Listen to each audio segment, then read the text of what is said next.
Vojenskú leteckú nemocnicu v Košiciach s najväčšou pravdepodobnosťou zrušia.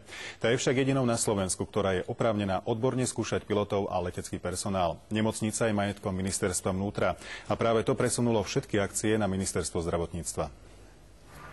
Personál sa obáva, že po prechode nemocnice na rezort zdravotníctva ju zrušia. Do priestorov by sa údajne mala presťahovať detská fakultná nemocnica. Všetok lietajúci personál, aj technický personál v určitých odbornostiach chodieva na prehliadky do Košíc. Pod petíciu za zachovanie nemocnice v jej pôvodnom stave sa podpísalo už viac ako 2000 pacientov. Našou ambíciou je vyvolať verejnú diskuziu medzi kompetentnými, ktorí rozhodujú o budúcnosti leteckej vojenskej nemocnice. Letecká vojenská nemocnica dokáže ako jediná na východe Slovenska vytvoriť mobilnú skupinu špecialistov s vybavením, ktorých nasadzujú pri prírodných katastrofách. Je schopná pôsobiť v poľných podmienkach, v záťažových situáciách, pri ohrození chemikáliami, poveternostnými podmienkami a takýmito rôznymi vecami. Na toto sú oni cvičení.